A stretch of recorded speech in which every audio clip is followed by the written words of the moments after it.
Hello दोस्तों, आप सभी का स्टडी विद कॉन्सेप्ट चैनल पर बहुत बहुत स्वागत है। और दोस्तों, हमने जो महासीरीज शुरू की गई है उसी महासीरीज के अंतर्गत हम इकोनॉमी को आगे बढ़ाते हैं और हम इकोनॉमी को बिल्कुल बेसिक से पढ़ेंगे, प्री और मेंस के पॉइंट ऑफ व्यू से।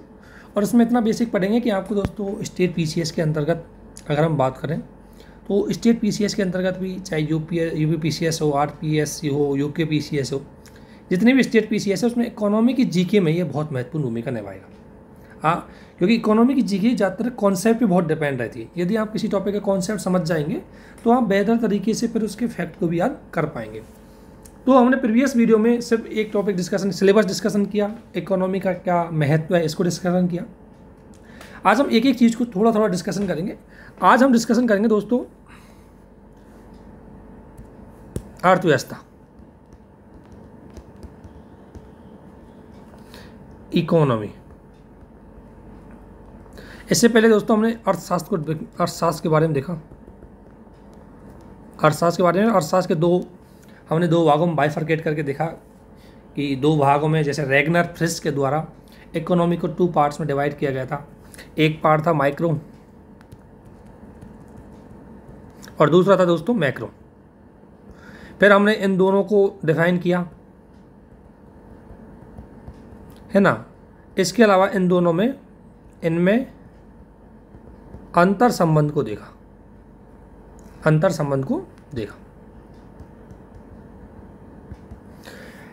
यहाँ तक मुझे आशा है कि आप सभी की बातें समझ में आ गई होंगी। अब हम इसी को आगे बढ़ाते हुए आज हम अर्थव्यवस्था को समझेंगे। अर्थव्यवस्था जिसे बोलते हैं हम इकोनॉमी। दोस्तों, अर्थव्यवस्था को समझते हैं कि सबसे पहले देखते हैं कि अर्थव्यवस्था क्या है। तो दोस्तों, अर्थव्यवस्था देखो, इकोनॉमिक्स एक सब्जेक्ट था। अर्थव्यवस्था क्या है? एक सिस्टम है। अर्थव्यवस्था क्या है? एक सिस्टम है। क्या है? एक सिस्टम है, जिसको हिंदी बोलेंगे प्रणाली। ध्यान रखना, अर्थव्यवस्था क्या है? एक सिस्टम है जो क्या करती है, जो किसी क्षेत्र विशेष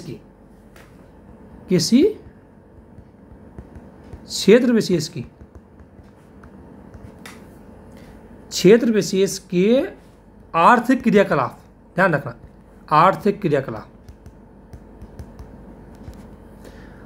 क्रियाकलापों की प्रकृति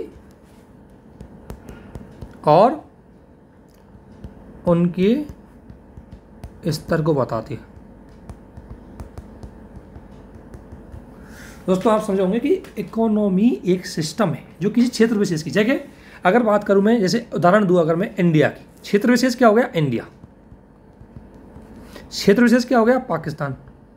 क्षेत्र विशेष क्या हो गया? चाइना। अगर इंडिया में क्षेत्र विशेष देखें तो अगर हम देखें इकोनॉमी, तो राजस्थान की इकोनॉमी, केरल की इकोनॉमी, तो ये क्या? क्षेत्र विशेष की। अब क्षेत्र विशेष की इकोनॉमी यानी कि क्षेत्र विशेष के अंतर्गत होने वाले आर्थिक क्रियाकलाप। जैसे अगर इंडिया के आर्थिक क्रियाकलापों की हम बात करेंगे, क्रियाकलाप है इकोनॉमिक एक्टिविटी यानी कि इकोनॉमिक एक्टिविटी जो क्षेत्र विशेष के अंतर्गत होती है, उनकी प्रकृति और स्तर दोनों को बताती है, उसे बोलते हैं हम इकोनॉमी। तो इकोनॉमी की अगर मैं परिभाषा दूं तो इकोनॉमी क्या है कि किसी क्षेत्र विशेष, एक सिस्टम है जो किसी क्षेत्र विशेष के अंतर्गत होने वाले आर्थिक क्रियाकलाप में आपने देखा होगा, जैसे उपभोक्ता, उत्पादन, आयात, निर्यात। जैसे आर्थिक क्रियाकलाप क्या क्या होते हैं? जिसमें मुद्रा जुड़ी होती है, जिसमें कहीं ना कहीं मुद्रा का भाव होता है, मुद्रा, उसमें वैल्यू, धन जुड़ा होता है, जो धन से जुड़े हुए होते हैं, जो मनी से जुड़े हुए होते हैं, उनको बोलते हैं आर्थिक क्रियाकलाप। जैसे अगर मैं बात करूं, जैसे उत्पादन, ठीक है। जैसे आर्थिक क्रियाकलाप, जैसे अगर बात करूं मैं उपभोक्ता, आयात, निर्यात, ये सब क्या? आर्थिक प्रणाली है, जिसमें कहीं ना कहीं मुद्रा जुड़ी हुई है, कहीं ना कहीं धन जुड़ा हुआ है। तो इसलिए ये क्या करते हैं? आर्थिक क्रियाकलापों को बताते हैं। अब आर्थिक क्रियाकलापों की क्या बताएंगे? प्रकृति और उनका स्तर। जैसे यदि मैं बात करूं तो अगर इसको हम भारतीय अर्थव्यवस्था के संबंध देखें, क्योंकि ध्यान रखना दोस्तों ये एक क्षेत्र विशेष की होती है। जैसे आपने सुना होगा एक भारतीय अर्थव्यवस्था, चीनी अर्थव्यवस्था, राजस्थान की अर्थव्यवस्था, केरल की अर्थव्यवस्था, क्योंकि क्षेत्र विशेष से जुड़ी हुई होती है। तो इकोनॉमी क्या है? एक सिस्टम है, एक प्रणाली है जो कि क्षेत्र विशेष के अंतर्गत होने वाले आर्थिक क्रियाकलापों को बताती है। जैसे ये इंडिया है, और इंडिया में अगर हम आर्थिक क्रियाकलाप हम देखे होंगे तो एक कृषि हो रही है, आर्थिक क्रियाकलाप हम देखे होंगे उद्योग चल रहे हैं, आर्थिक क्रियाकलाप हम देखेंगे व्यापार चल रहा है ना, आर्थिक क्रियाकलाप आपने देखे होंगे बैंकिंग सेवाएं, ये सब क्या आर्थिक क्रियाकलाप। जैसे क्षेत्र है पूरा, जैसे ये पूरा क्षेत्र है दोस्तों, मान लीजिए इंडिया है पूरा, ये क्या है? इंडिया है। और इंडिया में आपने देखा होगा यहाँ एक तरफ कृषि हो रही है, इधर सेवा हो रही, सेवा क्षेत्र है जिसमें बैंकिंग, जिसमें आपने देखा होगा बैंकिंग के अलावा अगर आप बात करें ट्रांसपोर्टेशन यानी परिवहन, ठीक है ना, इसके अलावा आपने देखा होगा उद्योग। तो ये क्या है? भारतीय अर्थव्यवस्था की आर्थिक क्रियाकलाप है, ठीक है। अब ये आर्थिक क्रियाकलाप है जो किसी अर्थव्यवस्था के होते हैं, इसलिए इनको बोलते हैं हम आर्थिक क्रियाकलाप।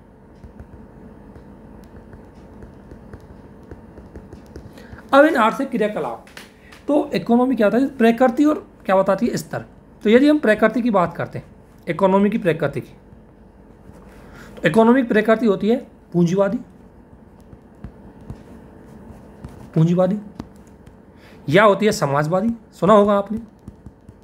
तो इसलिए पूंजीवाद, अगर किसी इकोनॉमी की प्रकृति पूंजीवादी होती है तो उसको बोलते हैं हम पूंजीवादी इकोनॉमी या पूंजीवादी अर्थव्यवस्था, जिसे बोलते हैं कैपिटल। इनको समझेंगे कि पूंजीवादी अर्थव्यवस्था किस तरह की होगी, ठीक है। दूसरी होती समाजवादी, सोशलिस्ट इकोनॉमी, ठीक है ना। और तीसरी होती है मिश्रितवादी, यानी कि मिक्स्ड इकोनॉमी।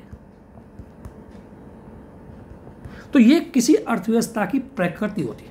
अर्थव्यवस्था किसी क्षेत्र विशेष में होने वाले आर्थिक क्रियाकलाप होते हैं दोस्तों। किसी क्षेत्र विशेष में आर्थिक क्रियाकलाप हो रहे हैं, यदि अगर वो पूंजी, अगर उसके क्रियाकलापों की प्रकृति यदि कैपिटलिस्ट है तो वो आर्थिक क्रियाकलाप कैपिटल इकोनॉमी में आ जाएंगे। यदि उनकी आर्थिक क्रियाकलापों की प्रकृति सोशलिस्ट है या समाजवादी है तो समाजवादी इकोनॉमी में आएंगे। और यदि किसी देश के अंतर्गत होने वाले, क्षेत्र विशेष के अंतर्गत होने वाले आर्थिक क्रियाकलापों की यदि प्रकृति या इसका नेचर यदि कैसा है, जिसमें कुछ आर्थिक, जिसमें कुछ इकोनॉमिक भी, जिसमें सोशलिस्ट भी है और कैपिटलिस्ट है, तो उसे हम मिक्स्ड इकोनॉमी बोलेंगे। अब दोस्तों एक तो होती है इकोनॉमी में प्रकृति, और दूसरा आपने सुना होगा स्तर। अगर मैं दूसरा इसको आगे ले जा रहा हूँ, इस पीडीएफ को आपके साथ शेयर करूँगा, देख लेना। ये इधर आ गया हम स्तर। अगर हम बात करें अर्थव्यवस्था के स्तर पर, स्तर यानी कि स्तर सुना होगा आप, अर्थव्यवस्था के स्तर होते हैं जैसे अल्प विकासी, आपने सुना होगा अल्प विकसित अर्थव्यवस्था, ठीक है ना। दूसरा सुना होगा आपने विकासशील,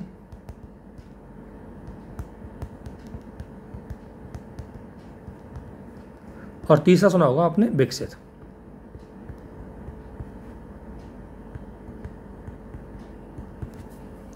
तो दोस्तों अब इसमें देखो आप कि ये अर्थव्यवस्था के स्तर है। अल्प विकसित अर्थव्यवस्था वो होगी जिस अर्थव्यवस्था में पर कैपिटल एक स्टैंडर्ड दिया गया है वर्ल्ड बैंक के द्वारा या आईएमएफ के द्वारा। तो उस स्टैंडर्ड के आधार पर बताता हूँ। जैसे यदि किसी इकोनॉमी या किसी देश के आर्थिक क्रियाकलाप, यदि किसी देश के आर्थिक क्रियाकलाप जिनसे उत्पन्न हुई इनकम यानी कि पर कैपिटल इनकम, पर कैपिटल इनकम की अगर बात करें तो देश की, पूरे देश की इनकम डिवाइड बाई जनसंख्या, तो पर कैपिटल इनकम आती है। जब हम नेशनल इनकम का टॉपिक पढ़ेंगे उसमें इस पर कैपिटल इनकम को अच्छे से पढ़ेंगे।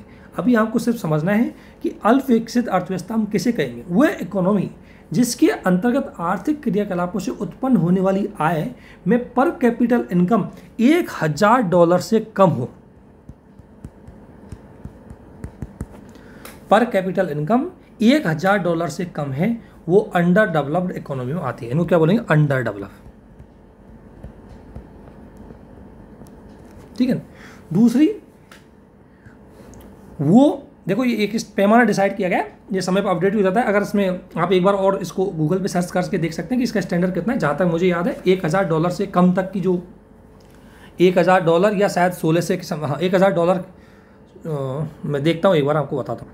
तो दोस्तों इसमें इतना ही है, ये इनको 3-4 भागों में बांटते हैं। लोअर इनकम कंट्री, अपर सॉरी मिडिल कंट्री या मिडिल इनकम कंट्री, तो उनको हम अलग से देखेंगे। लेकिन अभी जस्ट इतना ध्यान रखो कि अल्पविकसित अर्थव्यवस्था है जिसमें सामान्यतः विकास की दर बहुत धीमी होती है और पर कैपिटल इनकम 1000 से कम होती है, $1000 से, उसे हम बोलते हैं। और विकासशील अर्थव्यवस्था है जो डेवलपिंग फेज में हो, जहां अभी आर्थिक क्रियाकलापों की प्रकृति प्रोग्रेस हो रही है, और पर कैपिटल इनकम जहां लगभग $4000 से कम हो, उसको बोलेंगे हम विकासशील अर्थव्यवस्था। और दोस्तों विकासशील अर्थव्यवस्था में क्या होता है कि इनमें आर्थिक क्रियाकलाप बहुत तेज गति से बढ़ते हैं।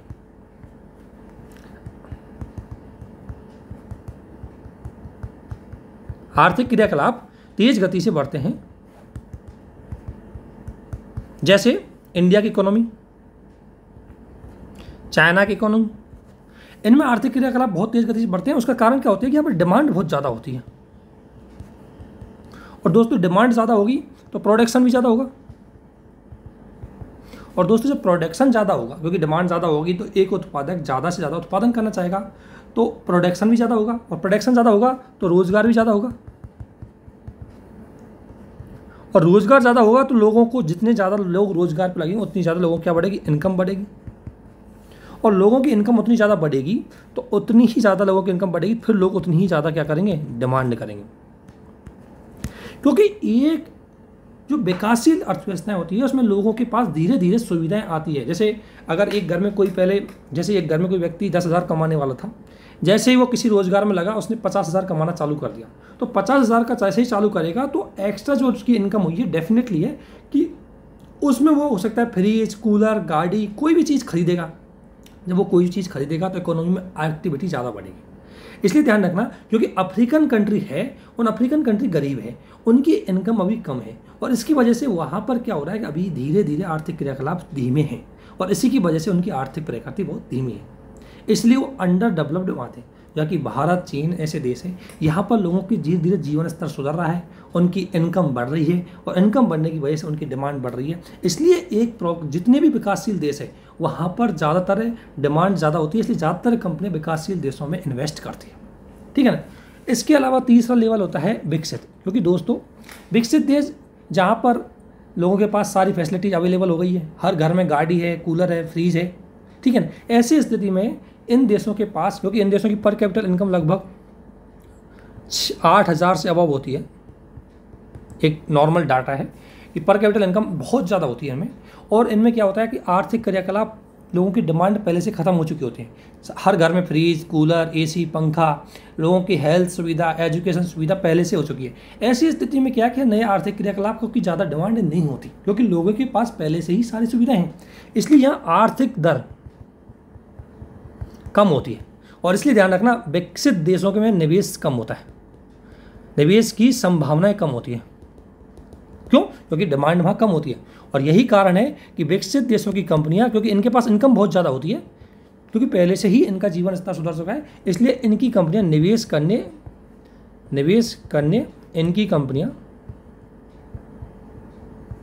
करने के लिए विकासशील देशों में आती है।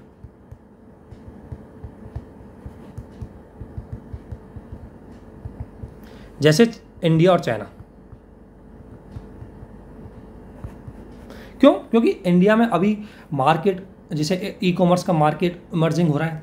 इंडिया में देखो इतनी जनसंख्या है इंडिया में कि लोगों को बहुत ज़्यादा फ़ोनों की डिमांड है, आईफोन की डिमांड है, तो डेफिनेटली है कि यूज़र और डिमांड भारत में ज़्यादा है। डेफिनेटली है कि अमेरिका की बहुत सारी कंपनियां भारत में ज़्यादा निवेश करने के लिए आतुर है, क्योंकि भारत एक इमर्जिंग मार्केट है, क्योंकि भारतीय इकोनॉमी का स्टेटस डेवलपिंग है, प्रोग्रेसिव है।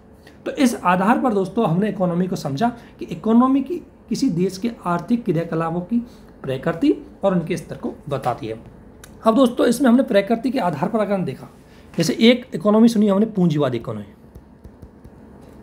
पूंजीवादी अर्थव्यवस्था, जैसे बोलते हैं कैपिटल इकोनॉमी। तो आखिरकार कोई इकोनॉमी कैपिटल कौन सी होगी? तो वो इकोनॉमी जिसमें आर्थिक क्रियाकलाप,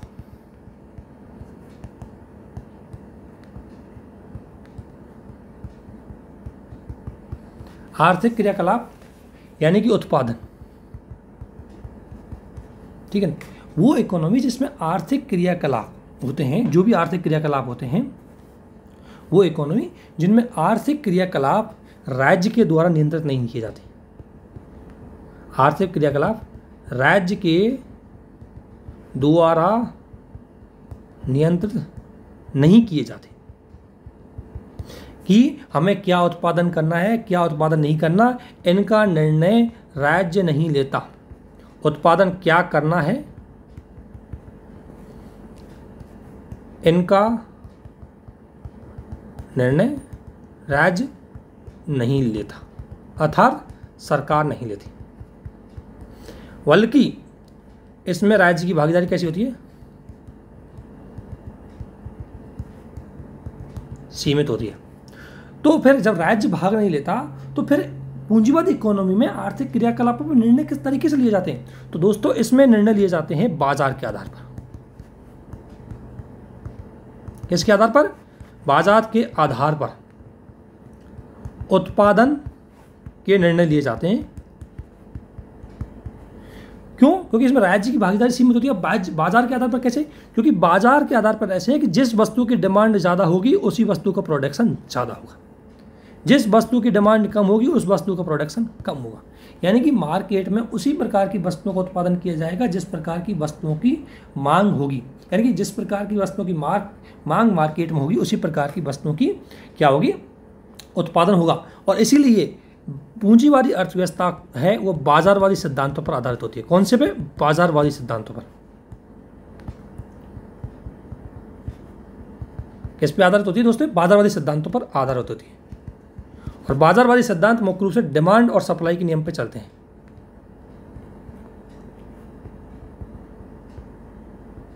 और आपको पता है डिमांड सप्लाई का नियम ये कहता है कि यदि डिमांड ज़्यादा हो जाती है तो धीरे धीरे सप्लाई भी उसकी बढ़ा दी जाती है। तो जिस वस्तु की डिमांड, मान लें आज अगर टीवी की डिमांड बढ़ी है तो ऑब्वियसली एक कंपनी अब अपना लाभ कमाने के लिए टीवी की सप्लाई बढ़ाएगी। ठीक है ना?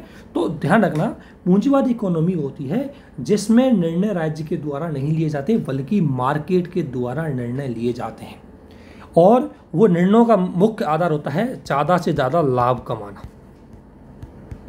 क्या इसका उद्देश्य क्या होता है? लाभ कमाना। और लाभ कमाने के लिए क्या करते हैं कि उन्हीं वस्तुओं का उत्पादन करेंगी जिनकी डिमांड होंगी, उन्हीं वस्तुओं का क्या होगा? प्रोडक्शन होगा।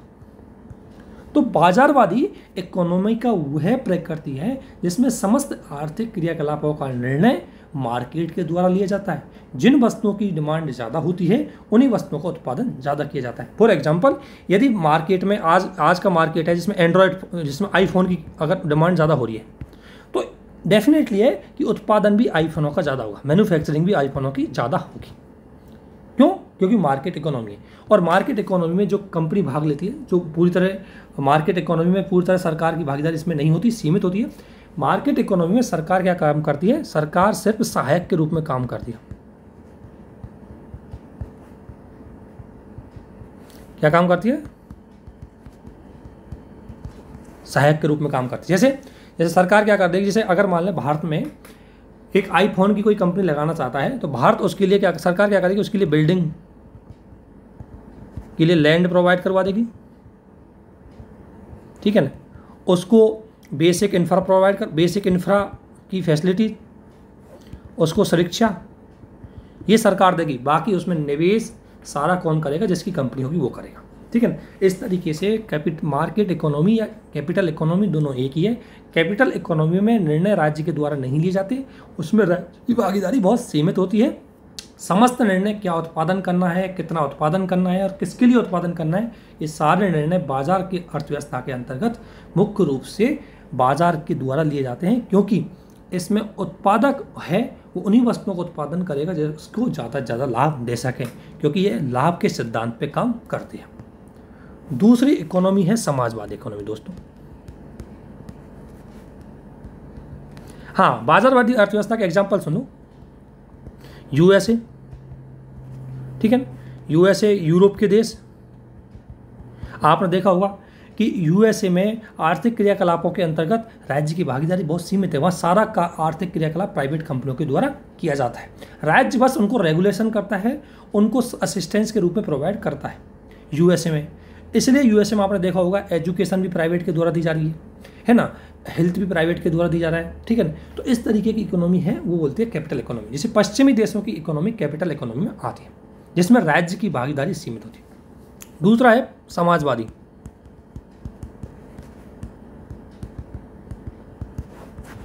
दोस्तों समाजवादी अर्थव्यवस्था की अगर बात करूं मैं, तो इसका उद्भव ये हुआ कि जब भाई हम बात करें कैपिटल इकोनॉमी की, जैसे पूंजीवादी इकोनॉमी की अगर हम बात करें, तो क्या हुआ था कि पूंजीवादी इकोनॉमी में सारे निर्णय मार्केट के आधार पर लिए जाते थे।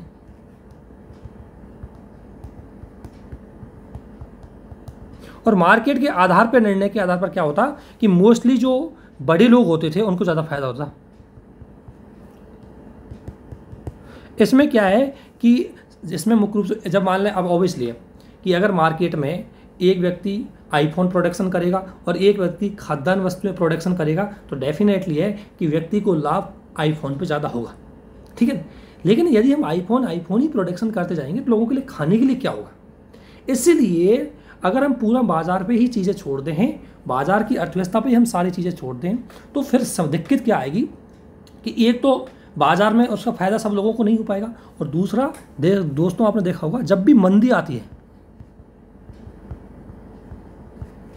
मंदी की स्थिति आती है,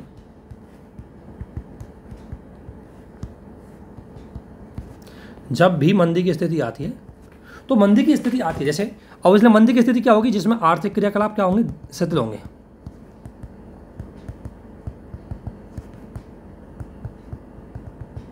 जैसे 1930 की महामंदी आपने सुना होगा, अमेरिका में आई और उसका प्रभाव पूरे देशों के दौरान। जैसे कोविड-19 के दौरान अब जो मंदी आई है, अब क्यों आई है, क्योंकि आर्थिक क्रियाकलाप क्यों सीमित होते हैं, क्योंकि जैसे ही आपको पता है कि इकोनॉमी का एक साइकिल होता है कि उसमें जैसे जैसे इकोनॉमी में डाउनफॉल आना चालू हो जाता है। जैसे कोविड के दौरान आपको पता है, कोविड के दौरान डिमांड एंड सप्लाई दोनों क्या हो गए, लॉक हो गए। आपने देखा होगा सप्लाई इसलिए हो गई क्योंकि सारी कंपनियां बंद कर दी, डिमांड इसलिए कम हो गई क्योंकि लोग जब बेरोजगार हो गए तो लोगों की इनकम घट गई, लोग घर से बाहर जा ही नहीं रहे थे, इसके कारण वस्तुओं की मांग उन्होंने कम कर दी, और डिमांड और सप्लाई जैसे कम हुई, अर्थव्यवस्था क्या आ गई, मंदी की स्थिति। अब दोस्तों मंदी की स्थिति में आपको ये तो पता है कि प्राइवेट कंपनियां अपना निवेश नहीं करेंगी, जो निजी क्षेत्र है वो अपना निवेश नहीं करेगा, क्योंकि मंदी के दौरान उसको लाभ नहीं होगा।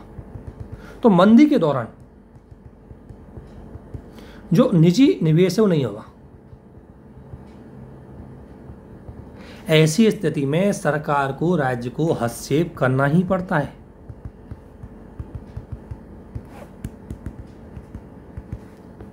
और इसीलिए आपने सुना होगा आत्मनिर्भर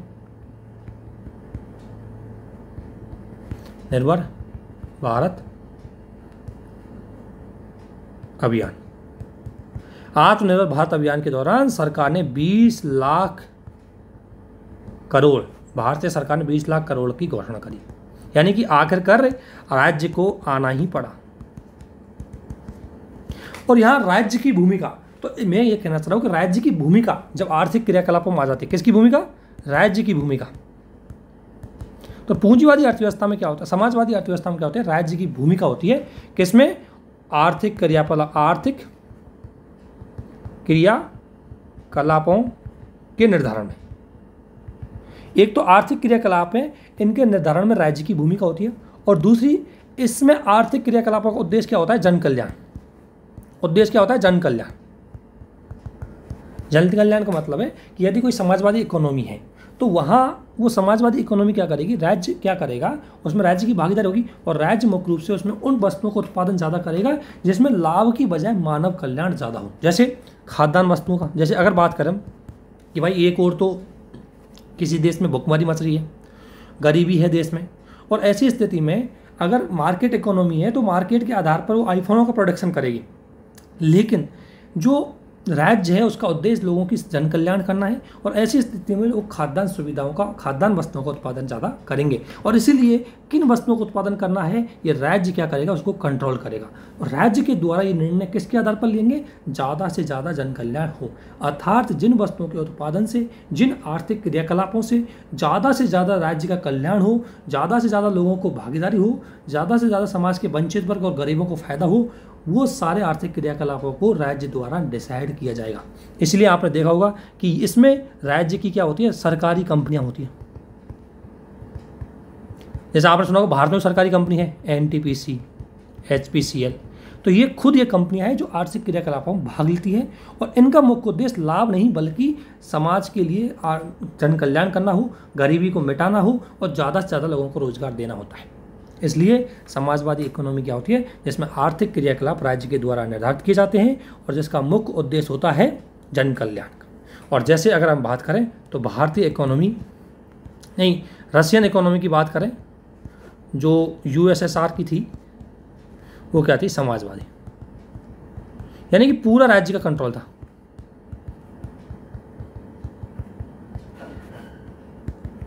ठीक है ना। तो इसमें आर्थिक क्रियाकलाप राज्य के समझ होंगे। मार्केट में जैसे समाज पूंजीवादी में पूंजीवादी में बाजार करता है और समाजवादी में समाज राज्य करता है आर्थिक क्रियाकलापों का निर्धारण। ठीक है ना। और इसका लाभ वो होता है जन कल्याण का, और मार्केट इकोनॉमी का लाभ, मार्केट इकोनॉमी का जो उद्देश्य होता है वो लाभ कमाना होता है। अब देखो दोस्तों, एक होती है मिश्रित अर्थव्यवस्था, मिक्स्ड इकोनॉमी बोलते हैं इनको। हो सकता है कि थोड़ा सा है समझाने की वजह से स्लो हो, तो दोस्तों थोड़ा सा धैर्य रखना। जो स्टार्टिंग करने वाले लोग हैं उनके लिए बहुत महत्वपूर्ण होगा। और दोस्तों धीरे धीरे हम लेवल बढ़ाएंगे इसमें, मेंस के पॉइंट ऑफ व्यू से भी आपको धीरे धीरे आगे बढ़ाएंगे। अभी बेसिक चल रहा है इसमें।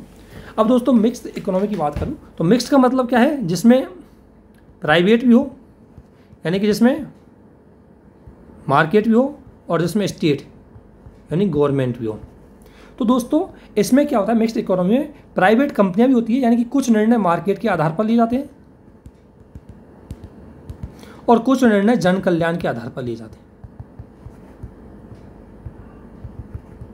अर्थात इसमें क्या होता है कि किन वस्तुओं का उत्पादन करना है, इसके निर्णय राज्य और प्राइवेट कंपनियां दोनों मिलकर लेती है। और प्राइवेट कंपनियां मुख्य रूप से मार्केट के आधार पर लेंगी और स्टेट मुख्य रूप से जन कल्याणकारी वस्तुओं का उत्पादन करने पर ध्यान देगा। उसी इकोनॉमी को बोलते हैं हम मिक्स्ड इकोनॉमी। और मिक्स्ड इकोनॉमी में प्राइवेट कंपनियां भी होती है और स्टेट कंपनियां भी होती है, राज्य की कंपनियां भी होती हैं, सरकारी। जैसे भारत में अगर देखो आप तो एजुकेशन के अंतर्गत गवर्नमेंट स्कूल है और प्राइवेट भी है। इसी प्रकार हेल्थ के अंतर्गत गवर्नमेंट स्कूल भी है और प्राइवेट भी है। ठीक है, इसी प्रकार से रिलायंस भी है, तो दूसरी ओर BSNL भी है। BSNL सरकारी कंपनी, रिलायंस प्राइवेट कंपनी। तो भारतीय इकोनॉमी क्या है, मिक्स्ड इकोनॉमी है।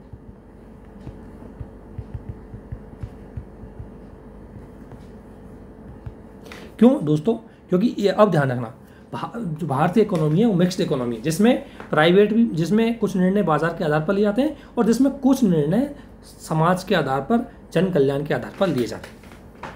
दोस्तों सबसे बड़ी बात यह है कि यदि भारतीय इकोनॉमी की हम प्रकृति देखें,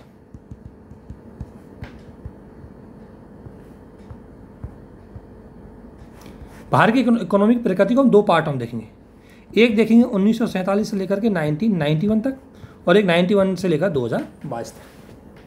दोस्तों 1947 में आपको पता है कि 1947 के दौरान अगर हम भारतीय अर्थव्यवस्था की इकोनॉमी देखेंगे तो इसमें सोशलिस्ट ज़्यादा था कैपिटलिस्ट, यानी कि पूंजीवादी की तुलना में भारतीय समाज कैसी थी, समाजवादी। तो भारतीय अर्थव्यवस्था 1947 से लेकर के 1991 तक समाजवादी प्रकृति की ज़्यादा थी। क्यों? क्योंकि इसमें सरकारी कंपनियां ज़्यादा थी। क्यों? क्योंकि इसमें सरकार का कंट्रोल ज़्यादा था। बैंक भी आपने देखो, बैंक भी सरकारी थे, स्कूल भी सरकारी थे, ठीक है ना, कंपनियां भी सरकारी थी। हाँ, प्राइवेट कंपनियां थी, पर प्राइवेट कंपनियां क्या थी, कम थी। और अर्थव्यवस्था पर प्राइवेट कंपनियां, अगर बात करें निजी कंपनी कम थी, विदेशी कंपनी नहीं थी।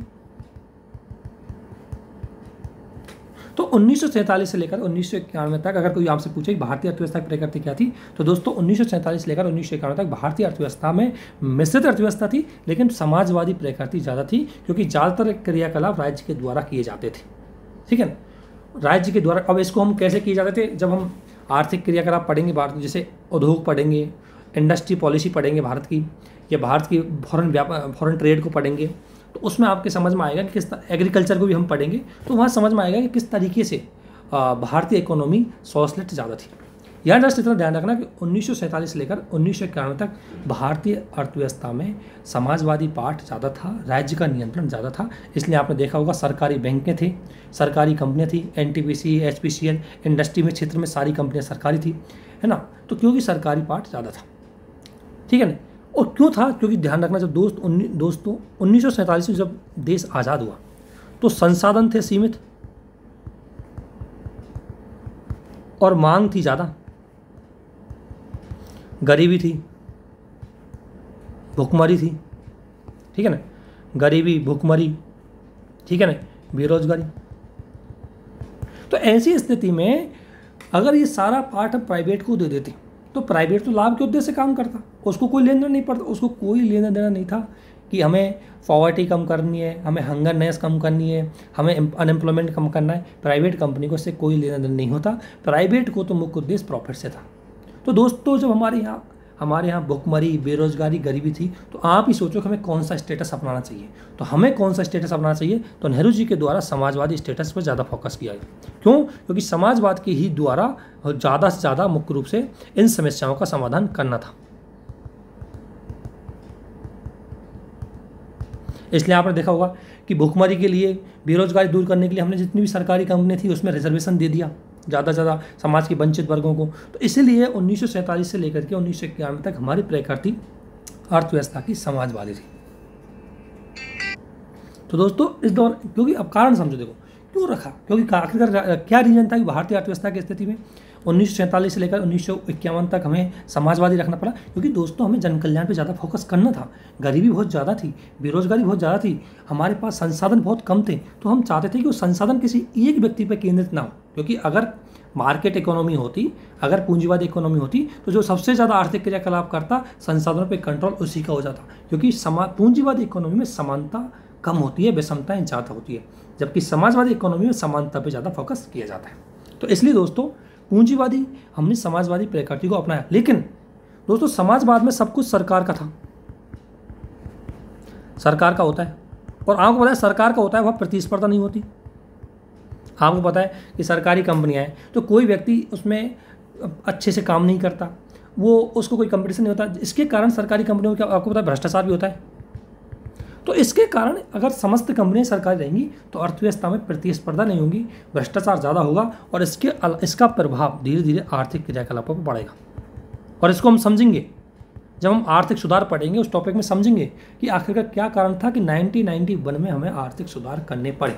अभी सिर्फ आप ये समझो कि देखो भारत ने समाजवाद को अपनाया, चाहते थे हम पूरी तरह समाजवाद को ही अपना सकते थे, आखिरकार हमने प्राइवेट कंपनियों को क्यों शामिल किया? उसका रीज़न ये था कि दोस्तों समाजवाद को हमने वहाँ तक अपनाया जो हमारे लिए ज़रूरी था।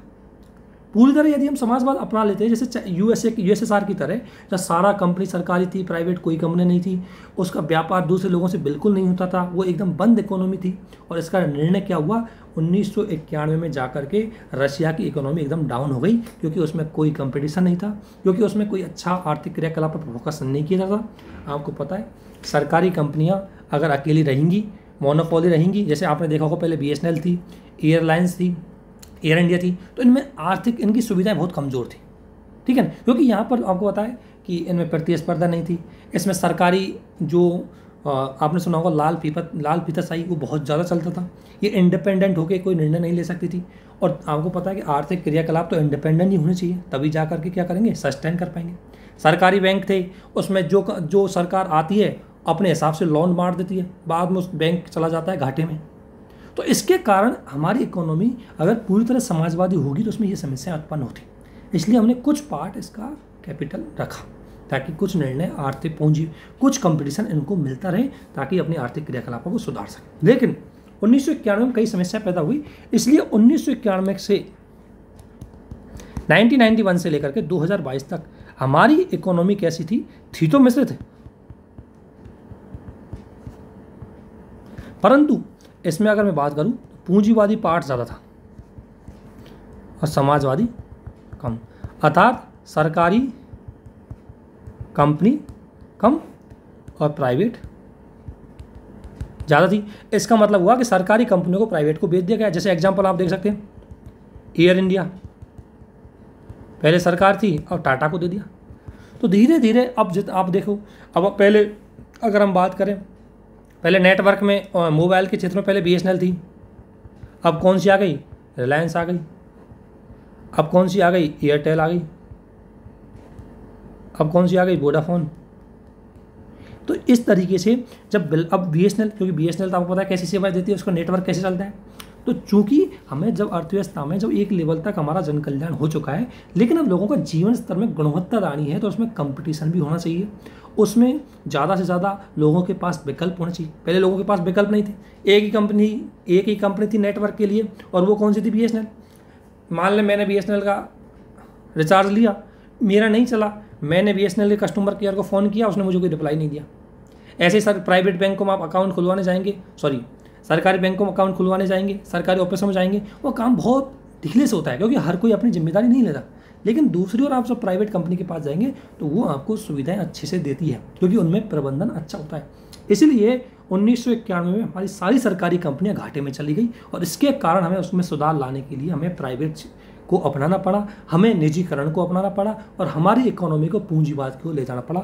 इसलिए आज हमारी इकोनॉमी, आपने देखा होगा, हर साल हम ज़्यादा से ज़्यादा प्राइवेटाइजेशन को बढ़ावा दे रहे हैं। रेलवे का प्राइवेटाइजेशन हो रहा है, क्योंकि रेलवे की गुणवत्ता सुधारनी है, और इसीलिए बैंकों का भी प्राइवेटाइजेशन हो रहा है, क्योंकि बैंकों की स्थिति हमें सुधारनी है। और इसीलिए धीरे धीरे हमारी इकोनॉमी समाजवादी से धीरे धीरे पूंजीवाद की ओर बढ़ गई है, और धीरे धीरे मार्केट इकोनॉमी की ओर बढ़ रही है। लेकिन दोस्तों, आज भी हमारी अर्थव्यवस्था के अंतर्गत आर्थिक क्रियाकलाप राज्य के द्वारा नियंत्रित किए जाते हैं, जैसे NTPC कंपनियां है, जैसे कोयला आवंटन है, जैसे खनिज उत्पादन है, तो राज्य का नियंत्रण है।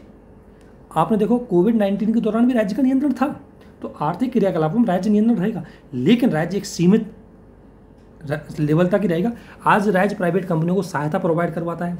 आपने देखो ईज ऑफ डूइंग, आपको आसानी से भूमि उपलब्ध हो जाएगी, आसानी से लाइसेंस मिल जाएगा, आपको कुछ ज़्यादा आर्थिक क्रियाकलापों में यानी कि ज़्यादा फॉर्मेलिटी नहीं करनी पड़ेगी। तो इस तरीके से दोस्तों हमने अर्थव्यवस्था पढ़ी, अर्थव्यवस्था की प्रकृतियाँ पढ़ी, और अर्थव्यवस्था के अंतर्गत भारतीय अर्थव्यवस्था के स्टेटस को भी देखा।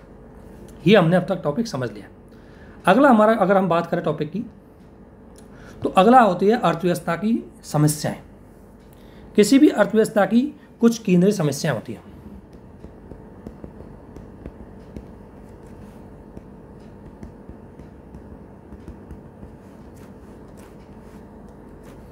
एक होता है किसी भी अर्थव्यवस्था की केंद्रीय समस्याएं होती हैं, और दोस्तों 3 समस्याएं होती हैं। एक होती है किसी अर्थव्यवस्था की कि हमें केंद्रीय समस्या होती है, यानी कि केंद्रीय समस्या कौन सी? जो वस्तुओं एवं सेवाओं के उत्पादन से जुड़ी होती है। इसमें एक समस्या क्या है? 3 समस्या होती है, ये 3 है।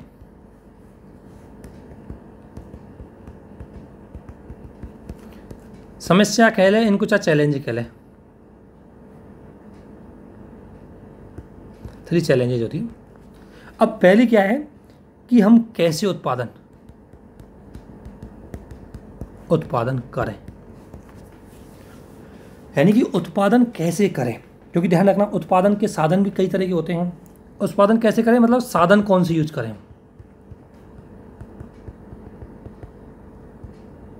साधन आपको पता है, एक तो होता है मानव साधन, एक होता है पूंजीगत साधन। पूंजीगत साधन मतलब मशीन, ठीक है। अब कोई भी अर्थव्यवस्था, जैसे भारतीय अर्थव्यवस्था 1947 में थी, 1947 में भारतीय अर्थव्यवस्था थी, तो भारतीय अर्थव्यवस्था के समक्ष यही समस्या थी कि हम साधन कौन से यूज करें, उत्पादन कैसे करें, क्या हम मानव को ज़्यादा यूज करें या मशीनों को ज़्यादा यूज करें। तो दोस्तों 1947 की हमारी अर्थव्यवस्था की स्थिति क्या थी कि बेरोजगारी ज़्यादा थी। दूसरी बात, हमारे पास पूंजी सीमित थी, ठीक है। 1947 की स्थिति बेरोजगारी थी, पूंजी सीमित थी, इसलिए आपको पता है कि हम आर्थिक क्रियाकलाप करेंगे तो उत्पादन में ज़्यादातर किस साधनों का यूज करेंगे। इसलिए हमने 1947 में हमने क्या किया, मानव साधनों पे ज़्यादा फोकस किया और मशीनों पे कम, ठीक है। क्योंकि मशीनों पे कम या पूंजीगत साधनों का उपयोग हमने कम इसलिए किया क्योंकि एक तो हमारे पास कोई भी इकोनॉमी हो, जब भी कोई इकोनॉमी गरीबी से धीरे धीरे गरीबी की स्थिति में होती है तो डेफिनेटली है कि वो लेबर में ज़्यादा मानव ह्यूमन रिसोर्सेज का ज़्यादा यूज करती है, कैपिटल रिसोर्सेज का कम यूज करती है। क्योंकि इसके पीछे दो कारण है। यदि मान लो मैं मशीनों को ज़्यादा यूज करूँगा तो बेरोजगारी ज़्यादा बढ़ेगी, और दूसरी बात मशीनों के लिए मेरे पास इनकम भी तो होनी चाहिए। तो मुझे इन दोनों समस्याओं से दूर होना था, इसलिए 1947 में हमने क्या किया, हमने मानव साधनों पे ज़्यादा फोकस किया। उत्पादन आर्थिक क्रियाकलापों के उत्पादन में हमने मानव साधनों का यूज ज़्यादा किया। लेकिन दोस्तों बात करें अगर हम 2020 की, क्योंकि दोस्तों यदि हमें हमारी अर्थव्यवस्था का अगर गुणवत्ता बढ़ानी है, उत्पादन में आर्थिक क्रिया, क्योंकि एक तो कोई वस्तु अगर मानव के द्वारा बनाई जाती है और एक वस्तु अगर मशीन के द्वारा बनाई जाती है, तो आपको पता है मशीन के द्वारा बनाई गई वस्तु की लागत कम होती है और गुणवत्ता ज़्यादा होती है। इसलिए अगर हम 2020 के दौरान करें तो ऐसी स्थिति में अब वर्तमान में बात करें तो देखो रोजगार है और दूसरा इनकम भी है। तो ऐसी स्थिति में उत्पादन में हम किस चीज़ का यूज ज़्यादा करेंगे, मशीन का, पूंजीगत वस्तुओं का, पूंजी का ज़्यादा यूज करेंगे। और वर्तमान में आप देख सकते हैं कि इकोनॉमी में, लेकिन फिर भी आप देखते हैं क्योंकि फिर भी हमें एक बैलेंस बना के रखना पड़ता है कि आर्थिक क्रियाकलापों का उत्पादन कैसे करें।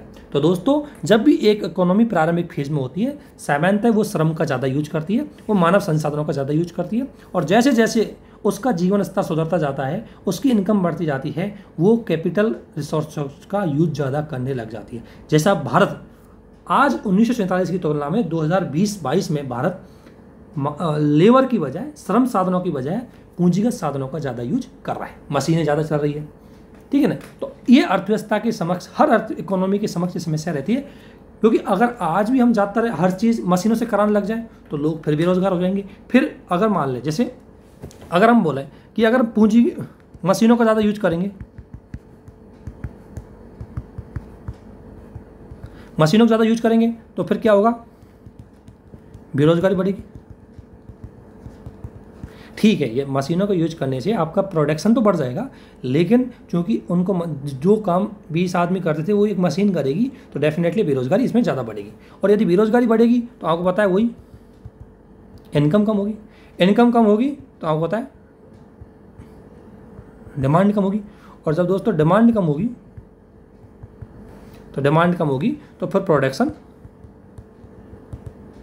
भी कम होगा, और फिर फिर अर्थव्यवस्था मंदी में चली जाएगी। तो फिर क्या फ़ायदा मशीनों को ज़्यादा यूज करने से। तो इसलिए हर इकोनॉमी के समक्ष ये समस्या रहती है कि वो एक बैलेंस में ही मशीनों और श्रम का यूज करें। तो पहली समस्या आप समझ गए होंगे क्या है। दूसरी इकोनॉमी की समस्या होती है कि क्या उत्पादन किया जाए,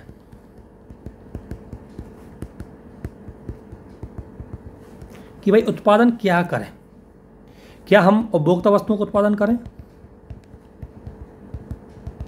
या पूंजीगत वस्तुओं का। उपभोक्ता वस्तुएं जो हमें उपभोग की जाती है, जो व्यक्ति की संतुष्टि के लिए होती है, और पूंजीगत वस्तुएं जो वैल्यू ऐड करती है, जैसे कोई मशीन, और इसमें आ गया जैसे ब्रेड, बिस्कुट, ठीक है ना। तो उपभोक्ता वस्तुएं वो होती है जो किसी व्यक्ति की आत्मसंतुष्टि के लिए उनका यूज किया जाता है, कंज्यूम किया जाता है, जिसमें आपने देखा होगा ब्रेड, बिस्कुट। और पूंजीगत वस्तुएं जो नई रुपये को जोड़ती है। जैसे मान लें एक तो मैं बिस्कुट बनाने की मशीन ले आया,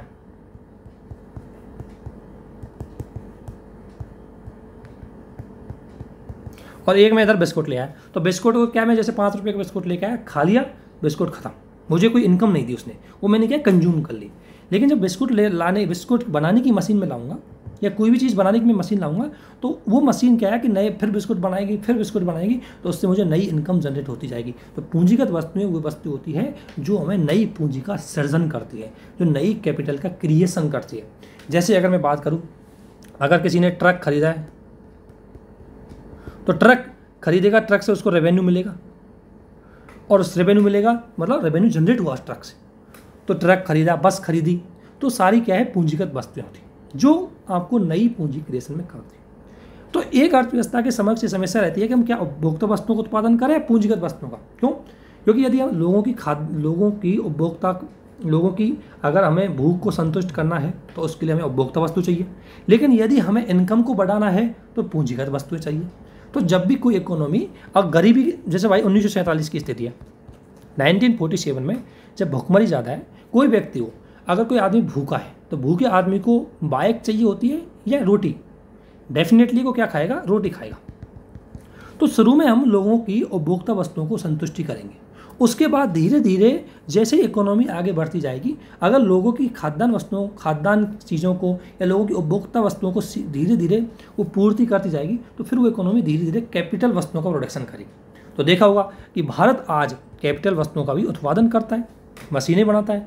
आपने देखा डिफेंस क्षेत्र में, हम डिफेंस के क्षेत्र में रक्षा हथियारों को बनाने लग गए। तो इस तरह की जो चीज़ें हैं वो होगी क्या, इकोनॉमी के अंतर्गत मुख्य रूप से क्या होती है, इस तरह की जो चीज़ें हैं वो इकोनॉमी की समक्ष समस्या रहती है। लेकिन दोस्तों अगर मैं बात करूं, जैसे आपने देखा होगा रशिया की इकोनॉमी जो पहले यूएसएसआर था, उसका गिरने का कारण क्या था कि वो पूंजीगत वस्तुओं का उत्पादन करता चला गया, उपभोक्ता वस्तुओं को उसने उत्पादन किया नहीं, और परिणाम क्या हुआ कि लोगों के पास खाने की वस्तुएं नहीं बची। अब मशीनों को थोड़ी खाएगा कोई व्यक्ति, बाइक को, गाड़ी को, टीवी को, कूलर को थोड़ी खाएगा, व्यक्ति को ब्रेड चाहिए होती है। तो इसलिए एक इकोनॉमी हमेशा बैलेंस बना के चलती है कि उसको कौन सी वस्तु का उत्पादन करना है। ये एक इकोनॉमी के समक्ष सबसे बड़ी समस्या होती है। फिर एक तीसरी समस्या होती है, किसके लिए उत्पादन करना है। भाई उत्पादन क्या करना है, कैसे करना है वो तो पता है, लेकिन उत्पादन किसके लिए करना है। तो ऑब्वियसली उत्पादन किसके लिए करना है, किसी अर्थव्यवस्था में रहने वाली जनसंख्या के लिए। अब जनसंख्या के लिए कैसे करना है, जैसे अगर मैं दो जनसंख्या लूँ, एक लूँ अफ्रीका की और एक लूँ मैं यूरोप की। तो दोस्तों अफ्रीका की जनसंख्या है, उसकी इनकम कम है, इसकी इनकम क्या है, ज़्यादा है, ठीक है। तो ऐसी स्थिति में अगर मान लें मेरी कंपनी है, तो वो उत्पादन किस प्रकार से करेगी, तो डेफिनेटली अफ्रीका में वो उत्पादन करेगी। मान लें कार का उत्पादन करेगी, तो अफ्रीका में कौन सी कार उत्पादन करेगी, और टाटा, मतलब नैनो कार, क्योंकि अफ्रीका के लोगों की इनकम ही कम है, जितनी इनकम होगी उसी प्रकार की वस्तुओं की डिमांड करेंगे।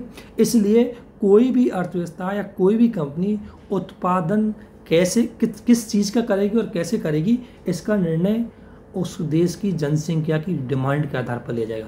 तो अफ्रीका में अगर मेरी कोई कंपनी है, तो अफ्रीका में मैं किस प्रकार की कारों की फैक्ट्री लगाऊंगा जो नैनो कार बनाती हो, जबकि यूरोप में मैं लगाऊंगा BMW की। क्यों, क्योंकि यूरोप के लोगों की इनकम बहुत ज़्यादा है, तो उनकी डिमांड भी बहुत बड़ी चीज़ों की होगी, लाइफ स्टाइल बहुत बड़ी होगी। ऐसी स्थिति में वो BMW की गाड़ी मैं बनाऊंगा। तो दोस्तों इस प्रकार से किसी भी अर्थव्यवस्था के समक्ष तीन समस्याएं होती है, और तीनों समस्याओं के बारे में हमने अच्छे से पढ़ लिया।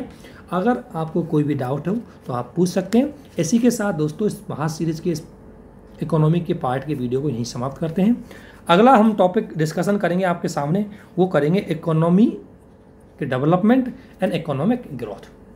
तो इस नोट्स को भी PDF को मैं जैसे जैसे समझाएं आपको उस हिसाब से मैं शेयर कर रहा हूँ, आप इसको अच्छे से एक बार देख सकते हैं लेक्चर के साथ। और बाकी मैंने अपने ग्रुप में, अपने चैनल के अंतर्गत आपको नोट्स भी शेयर कर दिए, वहाँ से भी आप देख सकते हैं। दोस्तों ये एक शुरुआत है, ये चीज़ें मैं आपको इसलिए समझा रहा हूँ कि जैसे ही अब आप इनके साथ NCERT पढ़ोगे, NCERT पढ़ो दोस्तों, 9th क्लास की NCERT पढ़ोगे, वहाँ इकोनॉमी के जनरल चीज़ को आप देखोगे तो आपके समझ में आ जाएगी कि इकोनॉमी क्या है, अर्थव्यवस्था क्या है, अर्थशास्त्र क्या है, इकोनॉमी की नेचर क्या होती है, पूंजीवादी, समाजवादी और मिक्स्ड इकोनॉमी क्या होती है, भारतीय इकोनॉमी कौन सी है, ऐसी इकोनॉमी भारतीय है तो क्यों है, इन सारी चीज़ें आपको समझ में आ जाएगी। तो दोस्तों इसमें एक एक चीज़ को समझो। यदि आपके पास कोई भी चीज़ समझ में नहीं है तो आप कमेंट करो, और इस सीरीज़ में आपका स्वागत है, बने रहिए हमारे साथ, और ज़्यादा से ज़्यादा इस वीडियो को लाइक करें, शेयर करें, सब्सक्राइब करें, और अपनी मेहनत पर काम करें, जल्दी आपको सफलता मिल जाएगी। दोस्तों छोटी सी चीज़ मैंने बोली है, ये कॉन्सेप्ट, इसके सवाल भी आते हैं, क्वेश्चन भी आते हैं, 1-2 पार्ट हमारे जब खत्म हो जाएंगे तो हम क्वेश्चन भी आपको करवाएंगे। इसी के साथ इस वीडियो को समाप्त करते हैं। यदि कोई भी चीज़ समझ में नहीं आए पूछ लेना, कमेंट कर देना। आप सभी को बहुत बहुत धन्यवाद, थैंक यू।